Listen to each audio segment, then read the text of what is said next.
কথা কইছি আসলে বিড়ি খাইলে, আপনি বিড়ি না খাইলে ভালো হয়ে গেলে আপনার তো আমি কিছু কই নাই। কাজে দয়া করে বিড়ি সিগারেটের অভ্যাস যাদের ছেড়ে দেন। চা দোকানে গপ মারা, আড্ডা, চা খান আপনি মানান, আমার চা দোকানদারের লোক কোনো ঝগড়া নাই। চা খান আপনি ডেইলি 10 কাপ চা খান, আমার মানা নাই। কিন্তু আপনি চা দোকানে টেলিভিশন দেখেন না, নর্তকীর ছবি দেখেন না। চাচা, এটা লজ্জার কথা। এত বড় বুড়া মানুষ যদি বেডিতের নাচ দেয়, মানুষে খারাপ করে, দেখছি এটি শরমের কথা। মানুষে কি কয় যে আরে কি বুড়ার এইটারে, এবার অনো বেডি চায়, এবার আগে কি আছিল আল্লাহ কোথায়। এই জন্য দয়া করে শরম লাগলে ছেড়ে দেন, আল্লাহ ছেড়ে দেওয়ার তৌফিক দান। আপনি বাবা কোনোদিন জিজ্ঞাসা করলেন না আপনার 14 বছরের ছেলেটারে যে বাপ তুমি এটা কার মতো চুল রাখছো, তুমি কিসের বাপ, তুমি কিসের অভিভাবক? আপনার সামনে ছেলেটা কোন বেঈমানের মতো চুল রাখছে তারে জিগাইলেন না যে যার মতো চুল সাজলি হয় তোর আব্বানি, হয় তোর বাপনি, জিগাইলেন না? সে তোর প্রিয় হলো কেমনে?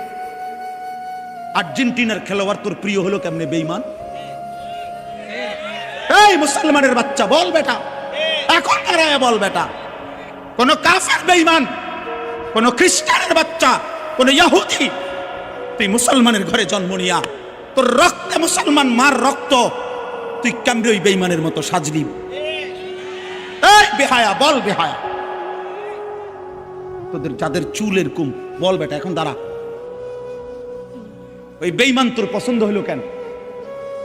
তোর রক্ত ইসলাম নাই বেটা, তোর মা মুসলমান না, তোর বাপ মুসলমান না বেটা, তোর দাদা দাদি মুসলমান না, ওরা সব বোকা, তুই চালাক হয়ে গেছ বেটা, তুমি পণ্ডিত হয়ে গেছ। কোন বেঈমানের অংশগ্রহণ করলাম? কেন সাজলা বেঈমানের মতো? তোমার নবী নাই, তোমার রাসূল নাই, তোমার আল্লাহ নাই, তোমার নবী সাল্লাল্লাহু আলাইহি সাল্লাম চুল রাখে নাই? কথা বলে না কেন? আল্লাহর নবীর চুল ছিল কিনা? নবীজির চুল মোবারক ছিল কিনা? তিনি চুল রাখতেন কিনা? তো তিনি কেমনে সাজলেন? এটা আমার পছন্দ হয় না কেন? নবীর সাহাবী 1.25 লাখের চাইতে বেশি সাহাবী, লক্ষের চাইতে, ওনাদের চুল ছিল না মাথায়? তো ওনাদের চুল কেমন ছিল তার কোনো বর্ণনা নাই কিতাবে? তো তুমি দেখো না এটা? তোমার ধর্মকে তুমি এত বড় বেইজ্জতি করলা কেন? তোমার রাসূলকে তুমি এত বড় বেইজ্জতি করলা কেন? তুমি যদি নবী সাল্লাল্লাহু আলাইহি সাল্লামের কাছে আমলনামা দিয়া